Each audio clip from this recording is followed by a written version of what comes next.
Hey everyone, this is Ron here, and I just want to take a quick moment before we get started to thank everybody for checking out our podcast. And we're really excited. Today's episode is actually the first time that we've actually brought on a guest. And as we mentioned in previous podcasts, our whole intention is to actually have a back and forth between two studs with a guest. So we're really excited to bring on Ruben. He's going to be a future guest, I'm sure, no doubt, but I think you'll enjoy this episode. And with that, we'll get started. Enjoy.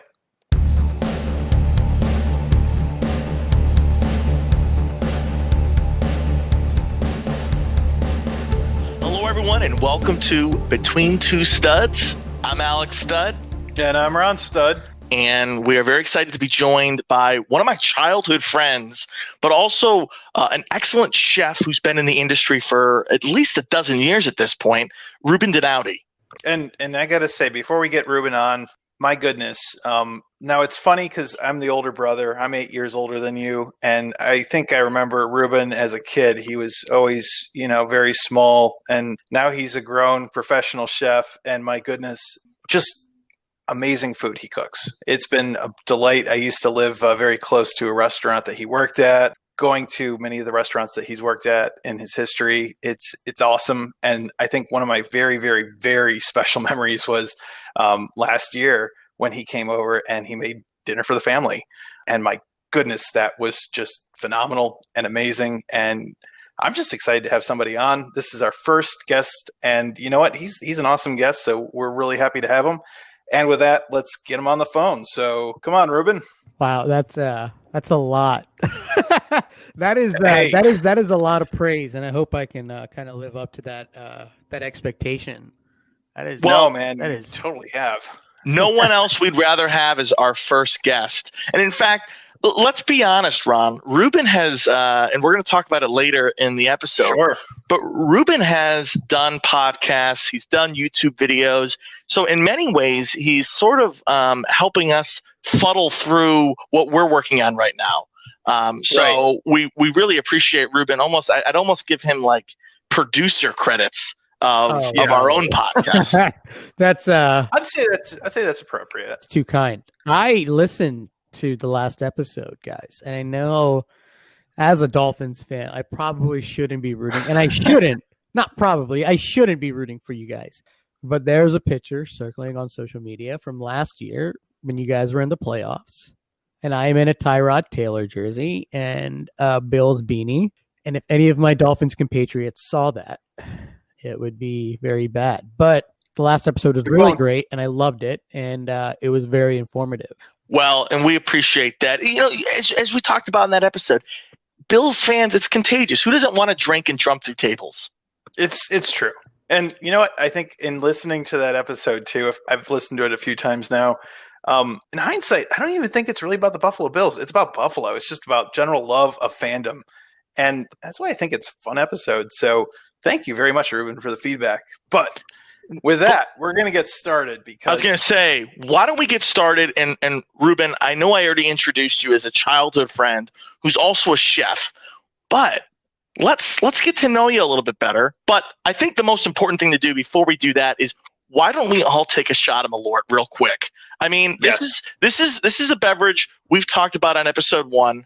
And it's going to be a continuation theme. This is a Chicago delicacy. Not everyone loves it, but you know what? But can we talk about my history with Malort real quick? You know what? Yes. You know what? What better intro? Cheers.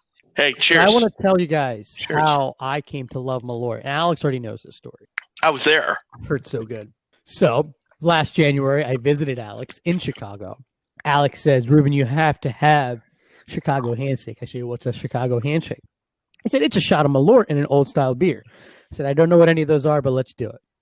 So he tells the bartender at this bar, Sovereign Liquors, shout out to Sovereign Liquors. I'm pretty sure they're not a sponsor yet, but they will be. Here's hoping. So, but I got the beer and the bartender slid me the shot of Malort, and he says, rolls his eyes and he says, shots on me, man. And I look at Alex and I said, it's that bad, huh? Well, guys, it's the alcoholic equivalent of gasoline. It is so terrible. But for some reason, I can't get enough of it. Guys, I came back to Delaware. I told Alex 2 weeks later, I was like, I ordered 3 bottles for my house because you can't get it in the liquor store. It's not like you can get it readily. You have to special order it if you're not in Chicago. And I was shocked that you got it. It's honestly one of my favorite liquors on the planet. I just love the back of the bottle. It says, so that you know, because you're looking to say, how would I best qualify this beverage? It says its bitter taste is savored by two-fisted drinkers, just in case you had any doubts. And it's unusually botanical. Oh, my goodness. That is from the bottle. Unusually botanical. Just in case you had doubts. So, cheers, gentlemen. That Absolutely. was wonderful. But, Ruben, we're going to start with our guest round. So this is for our audience to get to know who you are. How do you know Alex or Ron or both of us? Well, you already spoiled that in the intro there, Ron. But Way to go, Alex. I am one of Alex's childhood friends. Alex and I actually met on the school bus in middle school. And you know how friendships go when you are 10 and you can't drive anywhere. You get to be friends with your neighborhood friends. And so I would naturally go over to Alex's house, and me and him had 2 other friends who I'm sure are going to be on this show at some point. And we called ourselves the Diversity Squad. Why? Because Alex is white. I am Indian. Our friend Cortland was black, and our friend Gabe was Puerto Rican. So naturally, we looked very, very. We were a motley crew. Well, especially you were because meant to be pictured together. That's what it was. And at the time, Cortland was about twice of everyone else's height. Yes. So he definitely stood out. It was an interesting group. Ron, I think it was already out of the house. I think you were probably in college or at JP Morgan at that time. Ruben, tell us a little bit about yourself. You're a 30-year-old man now. What's happened since you met me as a childhood boy? I am the Dirty 30. That is correct. That's actually the last time I got to see Alex was when we were celebrating my 30th birthday. A little bit about me. I've been cooking since I was 18 years old. Actually, younger than that. I went to a vocational high school, did culinary arts there, and then that career kind of just moved on. And Alex kind of pointed out to me the other day, he was like, Ruben, you've kind of done it all. And I was like, what do you mean? He's like, you've worked in a pub. I worked at Two Stones Pub where, funny enough, I remember this. Ron loved the Brewer's Plate. I know that is one of Ron's favorite things that he has ever eaten. He loves the Brewer's Plate with the 3 artisanal sausages and some cheese and the mustard, and on top of mashed potatoes. And then I worked at a pub. I worked at a hotel. I've worked in college dining halls. I have worked fine dining where I'm currently now. And honestly, my love of food has always kind of been something. Other than food, though, if you guys want to know, I'm into stand-up comedy. I collect vinyl records, bunch of other things. I was going to say, so obviously this is a podcast. You can't see Ruben, but we can. And there is about 50 pieces of music albums or paintings on his wall. And so, is there one that necessarily speaks to you, maybe more so than others, that embody who you are as a person? Yeah. So there's a very famous album cover that I know Alex knows. It is the Herb Alpert Whipped Cream and Other Delights album. That's the one. Wait, listen, let me finish. If you guys don't know about this album, the album cover is very provocative. It is a very bosomy woman in whipped cream, and she has her finger in her mouth licking the whipped cream, right? So maybe like last year, I think I was at a thrift store and I found this other album, and it is by Pat Cooper. And he is a comedian, and the album is called Spaghetti Sauce and Other Delights. And the album cover is Pat Cooper, who is a very nerdy man who probably looks like who was the guy from Honey, I Shrunk the Kids? He was Rick Moranis. He looks like Rick Moranis, but he is in a bunch of spaghetti, and he has 2 drumsticks in his hands, and he's just like licking his finger. And like, to me, that is the album that I think embodies me as a person. It's like, you take something that is very iconic and remake it into a funny way. I love that. And fun fact, Herb Alpert is absolutely the most famous person I've ever interviewed.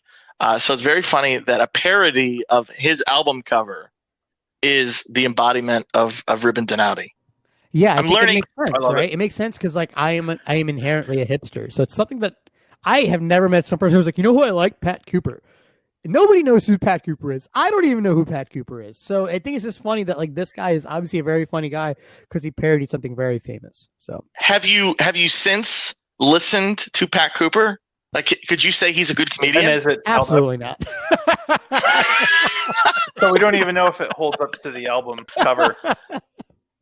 That's a disappointment, but you should. I know. And with that, I think before we get started kind of going into some of our more fun questions, specifically about your background, would you mind telling us, is there something that, while you're here that you'd like to plug or give a shout out to? Yeah, so anybody listening, I have a YouTube channel. It's called Penne for Your Thoughts, which I'm sure we'll get into later about how that came about. It's penne, like the pasta for your thoughts. It's a fun little play on words, a pun, if you will. I also have a podcast of my own, which I haven't really done an episode in a while, but it's a really fun podcast. It also is kind of serious about the restaurant world and COVID. And yeah, for right now, I mean, you guys follow me on Instagram. CurryKiller00 is my personal one. And if you guys want to follow my professional one, it's Penne, like the pasta for your thoughts, 2020. Those are the two things I would really like to plug right now. All right. And with that, we got through the rapid fire, even though that wasn't a rapid fire at all. Let's go into the more open discussion, Ruben, because there's a lot we want to cover, and we want to be considered on time. I mean, there's probably very few industries that have been as affected by COVID as much as the restaurant world. Yes, and sir. I think you, as you'd mentioned earlier, and I tell my friends this, say I don't know anybody who in the restaurant world has really done the whole gambit as much as you. You mentioned earlier, everything from fine dining to like food dining halls, right? So talk to me about what brought you into the culinary arts scene and kind of how you got to where you are today. Sure. Very quickly, I started cooking from a young age. My mother was a huge influence on me. Obviously, like food is a very big important, in the Indian culture, we eat a lot with our hands. It's a very like intimate process. So that kind of led me. I've been cooking since high school. So I went to a vocational high school. That kind of took me to a community college here in Delaware. I did culinary arts there. I spent some time in New York City at a really fine dining Mexican restaurant. Came back, did some sous chef work, went to a, Two Stones pub where Ron likes to eat the brewer's plate. Oh, yeah. Then we went to, and then I went to like a hotel, and yeah, I've done it all. But culinary arts, man, food has just kind of been my thing since I can remember. I'm super passionate about it. Everything about it, I think, it's just the best. I can't really talk about it more than that. Like, there's something really, really intimate about bringing people together with food. Ron talked about it earlier, how I cooked him and his family a steak dinner. And it was great. It was probably more special for me than it was for you guys, because for me, it was able to kind of almost in a way give back to the Stud family because of the house that they let us hang out in, the community that they gave us, you know what I mean?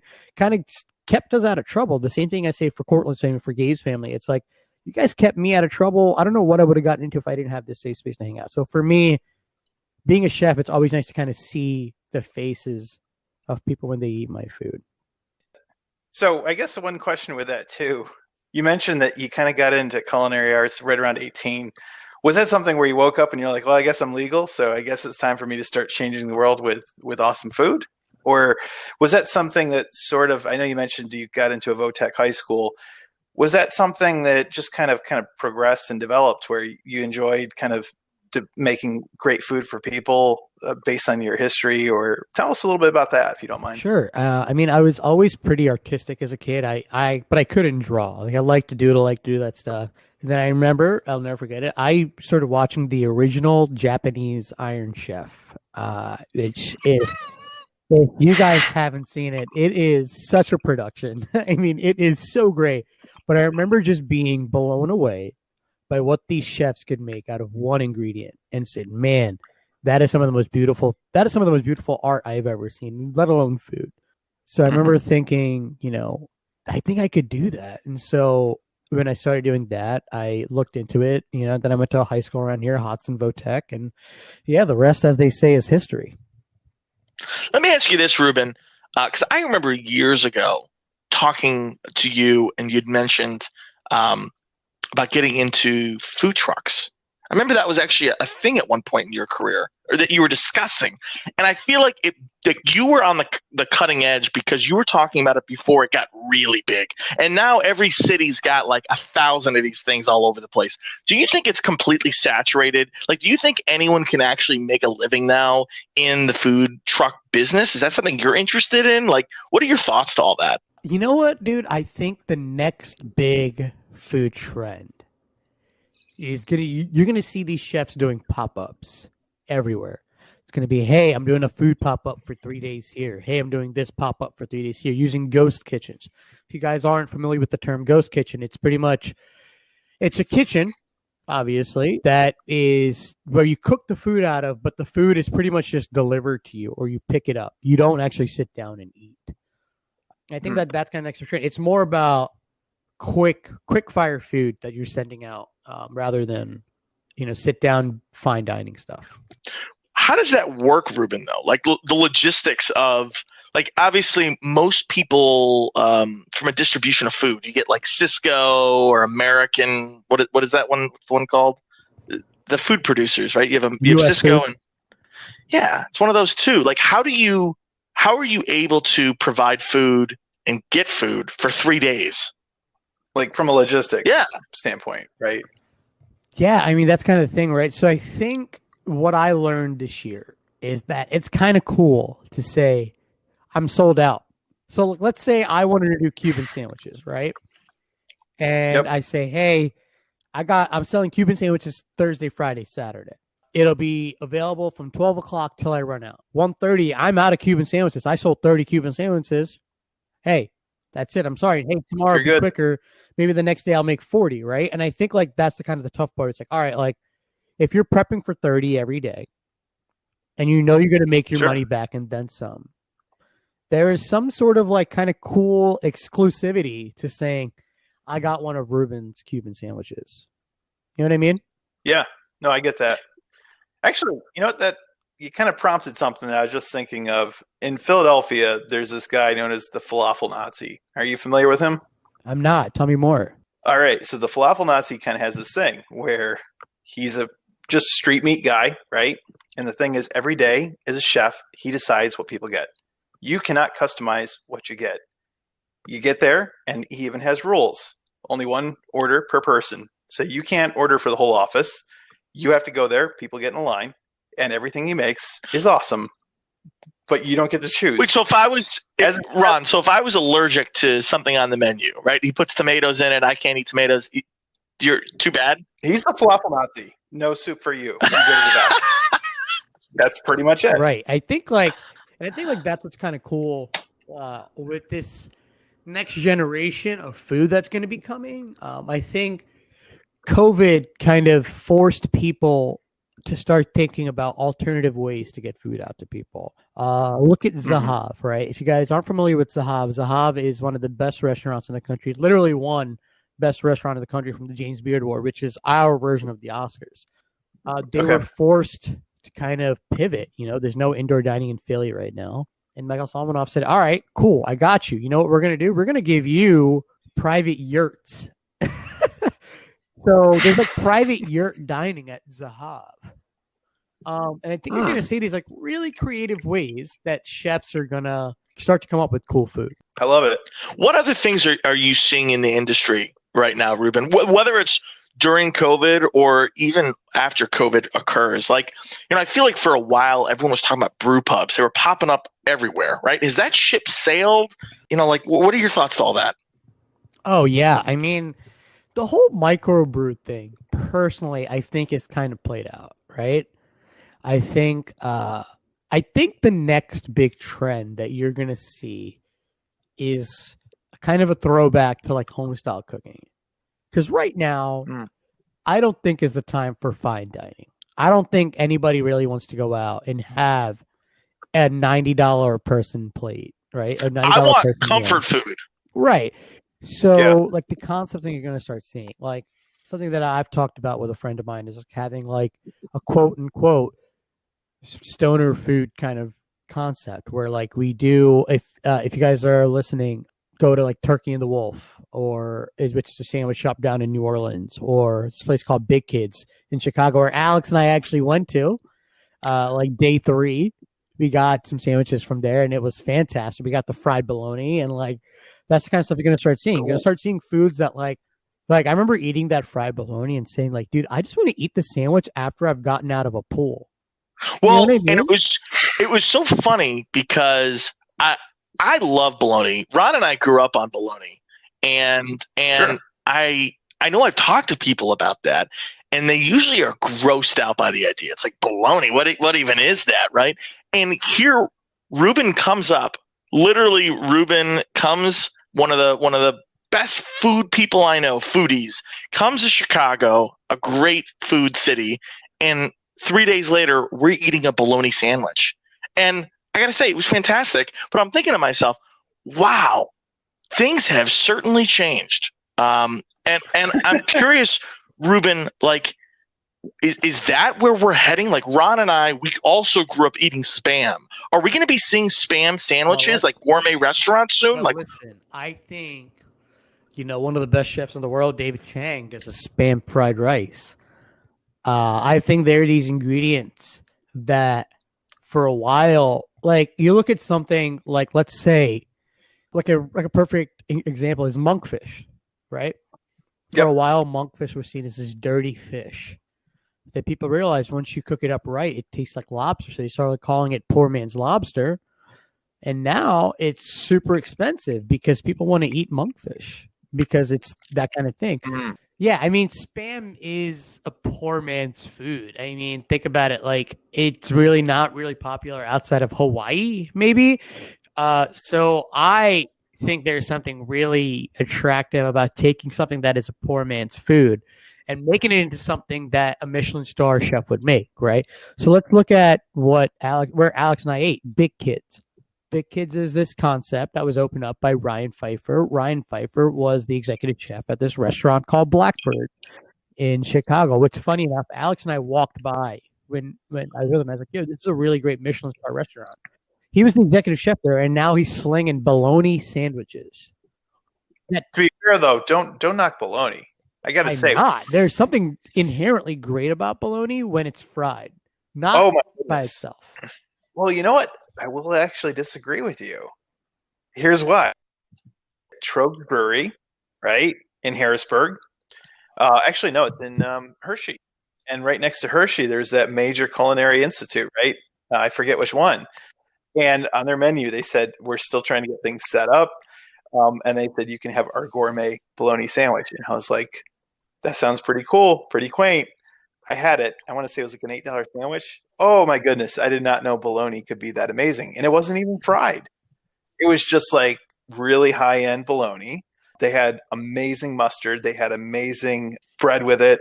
They had like, just the right amount of everything to make it an awesome sandwich that kind of had that crunch, that savoriness. And, oh, man, I want to go get myself a bologna sandwich right now. it also helped Anyway. that you were drinking plenty of Trogs that day. I was with you. That was true. That was certainly true.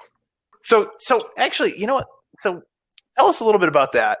As a chef, what are your thoughts about like pairings with like wine or beer or even alcohol or like just even hard alcohol? Is there anything where you're like, whoa, don't do that? Or you're like, you know what? Do whatever suits your palate.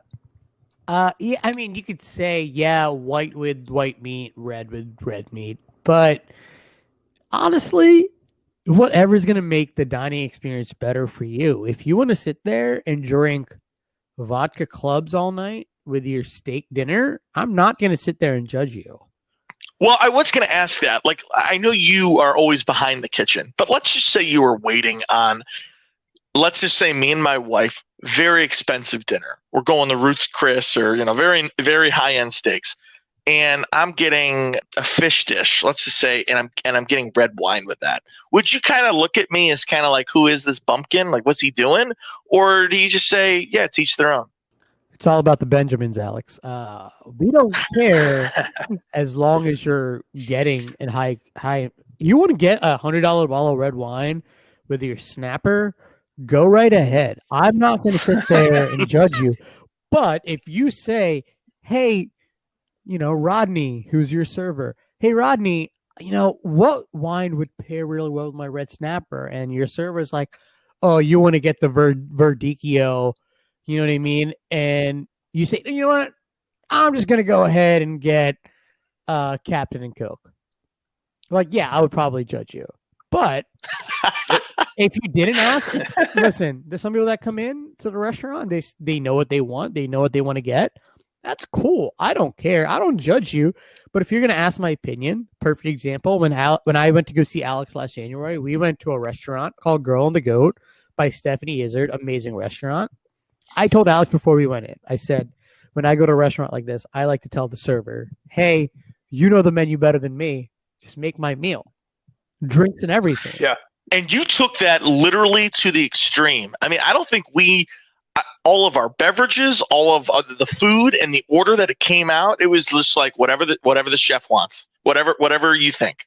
Well, so Ron, how do you feel about that? Like Ron, if I came down to Atlanta and we went out to a restaurant and I said, hey man, we're gonna go to this really nice restaurant, we're not gonna make any choices. Would you be comfortable with that? I totally would. Now, the rest of my family, probably not. But here's the thing. I recognize, and it's kind of funny. This actually brings back something that it really stinks. I'm not going to work, in the office anymore. But one of the things that I always loved at the cafeteria at our office was there was a guy who made omelets. And you know what? I said, actually, every time he made anything, he would always look at me and he just made it. And you know what it was? I told him, you're the chef. You make it how you would like it. And you know what? I never once had anything I didn't like. And it was always kind of cool. I just kind of like gave him the nod, and it looked like something out of Fight Club where he just nodded at me like, Mr. Durden. And I'm like, yep. And boom, he'd make me something amazing. And there's something to be said about that. Let me ask you this, though, Ruben, because I love the idea, and I had a great night at the Girl and the Goat with you. My only concern, and maybe this is like conspiracy theory, obviously I've never worked behind a kitchen, but like, if I'm worried that if I were to say, hey, you pick whatever you decide, I'm worried they're going to say, well, you know what? We got this tuna that's going to go bad tomorrow. We got to get rid of it. Why don't we give it to them? Does that actually happen? Like, talk to me about that. No. So if you go into a restaurant like Girl and the Goat, I think what they would say is this person wants a great experience. Mm-hmm. This person wants to have great food. So that's what we're going to give them. Like that's why I say that, right? Like for my 23rd birthday, we went to Zahav. Alex was there, and we all had to get the tasting menu because like I wanted the tasting menu, so the whole table had to get the tasting menu in order for me to get the tasting menu. And me and my friend Steve, who's also a chef, we said, listen, we told the server the same thing then. And he got so excited to the point where the kitchen just started sending us out dishes that weren't even on the menu. They were like, here's some crispy here's some crispy potatoes with some long hots. The kitchen thought it was super cool what you were doing, so they wanted to send you out something special. That's right? Awesome. And like Alex and I got like empanadas or something. They were like, hey, kitchen thought what you were doing was super cool. Here's some empanadas courtesy of the kitchen. You remember that, Alex? I do remember that. I also remember at the Girl and the Goat, you were trying to buy the entire. It was a pretty expensive meal, but it was good. It was reasonably for the quality of food that we got. And I remember getting ready to leave, and Ruben says to the waiter, says, "Can I buy the entire kitchen a round of shots?" And I thought to myself, literally, only a chef would even think of that. But do you remember what her response was, Alex? Yes, they were on probation. And she said, well, you can come back with a case of beer. And I was like, I'm going to be honest. Once I walk out of that door, I'm probably not coming back. She's like, that's fair. Sure. That's awesome. I got to say, like, I'm glad to hear, like, because I was going to ask you that question specifically on what are the things that you as a chef, when you go out to places, kind of, how you order. And I think that's important. I think that, I don't know, maybe just as for me as just a general person, I always figure there's a lot of work that goes into your work. So I always get a little bit offended when it's like, hey, I want a cheeseburger, but don't put any cheese on it. And you know what? I don't want any tomatoes on it. Don't want any onions on it. While you're at it, don't put the bun on it. And you're just like, why even order? How do you feel about like those kind of orders? Are you just frustrated, or are you just like, I hey, mean, it's what it is? yeah, I mean, also, what you guys have to understand is I go into work at a restaurant at 10 o'clock in the morning. I have to get the kitchen together. And then I got to start prepping. I got to make sure I got food. And then lunch orders are coming in. And let me tell you, there are some times where somebody wants to get something special. I want a cheesesteak with no onions, no bun, side salad. And I'm like, you know what? You guys suck. like, why are you coming in here to get a cheeseburger? But at the same time, on the flip side, I'm like, it's still money.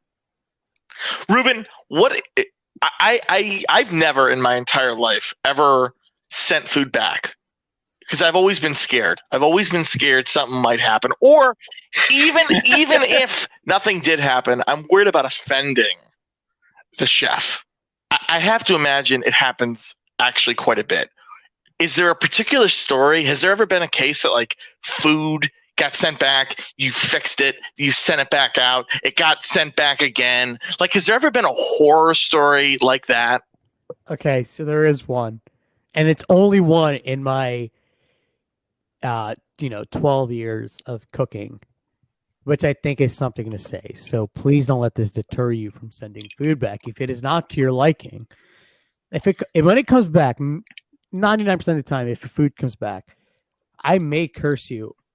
Unless, I mean, if it was cooked right, if you order a steak medium rare and I send it out medium rare and it comes back and they say it's not cooked enough or it's undercooked and it's perfectly medium rare, I may say, yo, F that person. I'm not a fan of that person, but I'll still recook your food.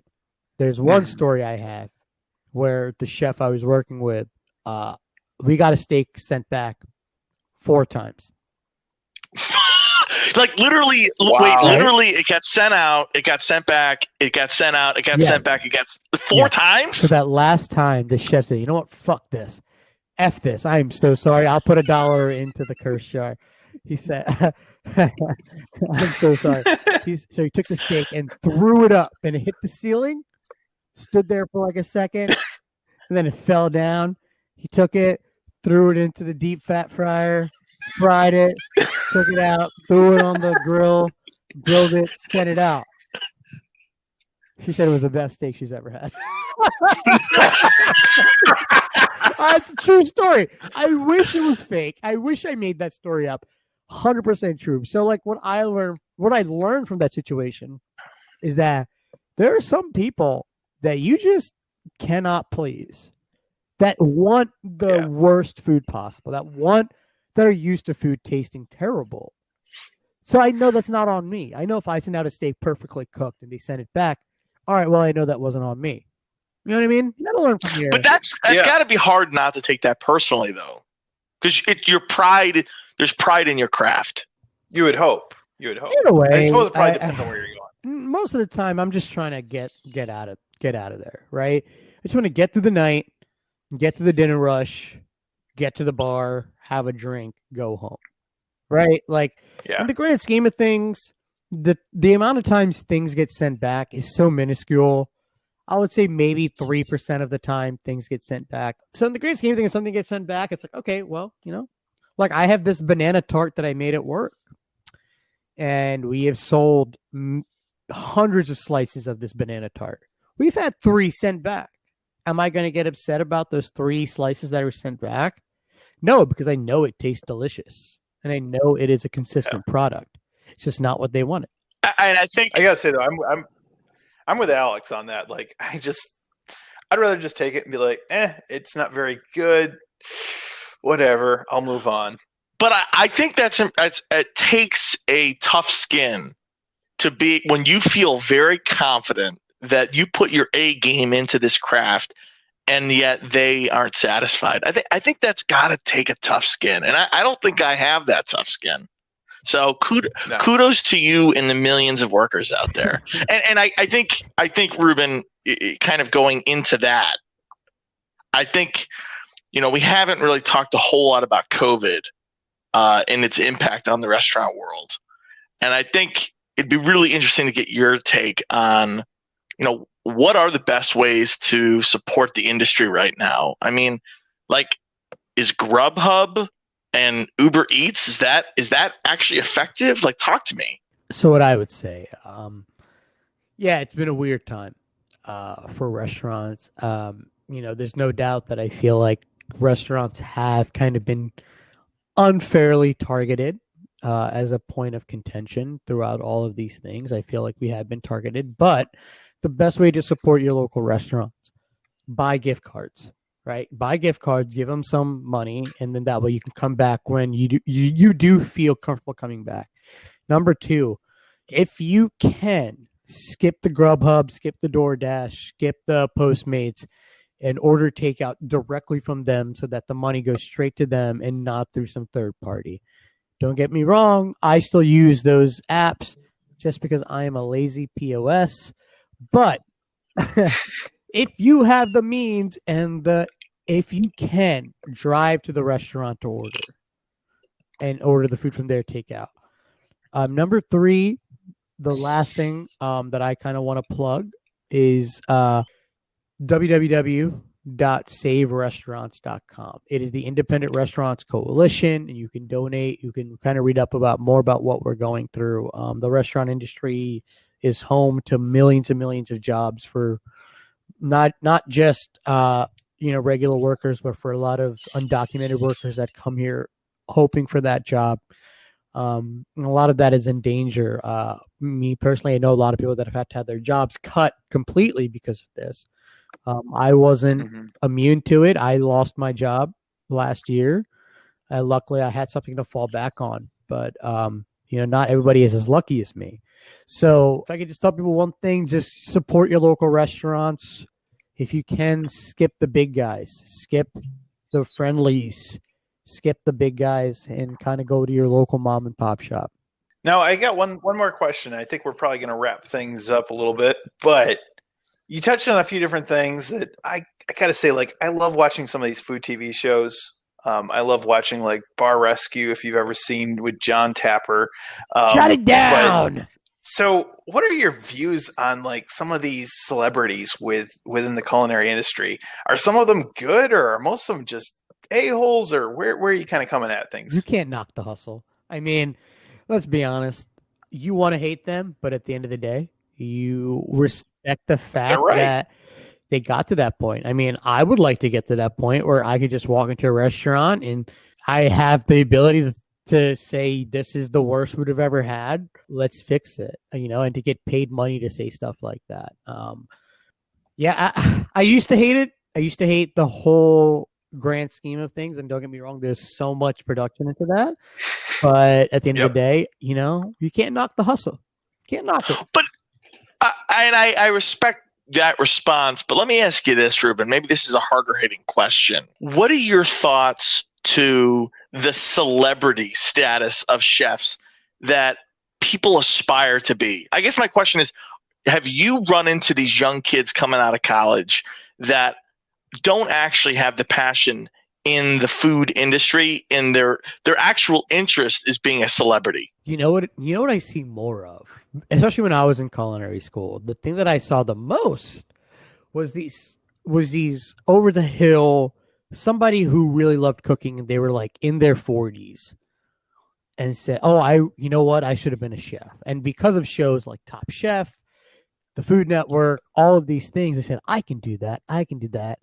And before you realize, they don't realize, I've had people send me messages and say, hey, Ruben, I've thought about being a chef. They're like 30, 35, 40. And I say, listen, what you have to realize, and if anybody listening is thinking about being a chef, here's what I will tell you, the cold, hard truth about being a chef. Number one, you are married to that career. What I mean is you have almost zero free time to really spend with anybody else other than you're working with. I can't tell you the amount of people that I've dated and hooked up with that I work with, just for the pure fact that it's convenient. That's the only people I get to see. Number two, you miss so many major events. You've missed the Thanksgivings. You miss the Christmases. You miss the nephews and nieces and sons and daughters' birthdays. Number three, you're working 60 to 70 hours a week. And number four, you tend to age a little quickly than most.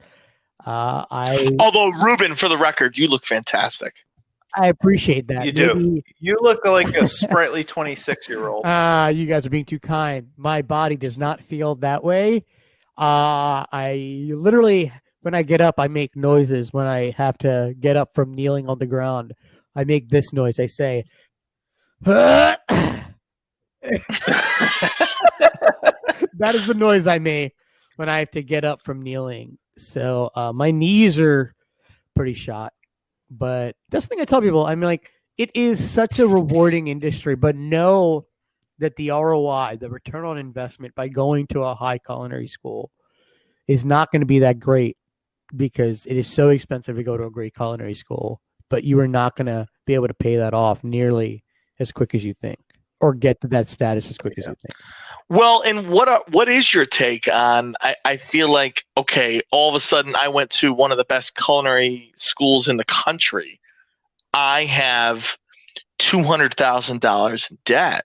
What are you supposed to do about that? I mean, I almost don't. I understand why they might want to go into a corporate structure, working for a mom and pop place that you might have a passion in. Is that going to pay the bills?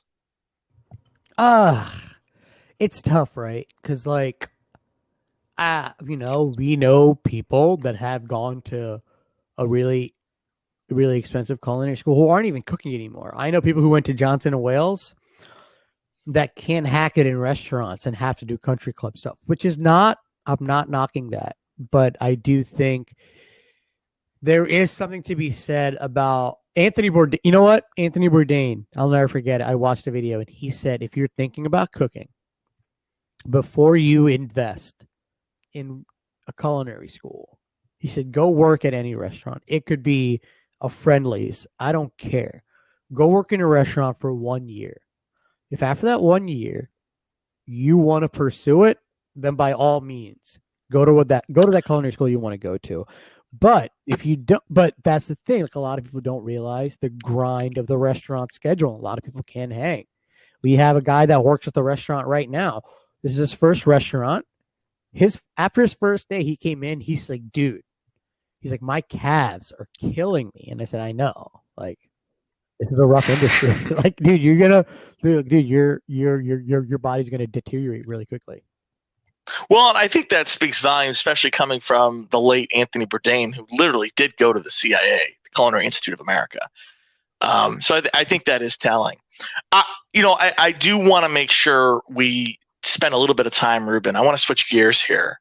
I want to talk about what you've been up to since COVID, because you, again, as childhood friends, yes, you've always had a passion in food, but you've also had a passion in communication with other people.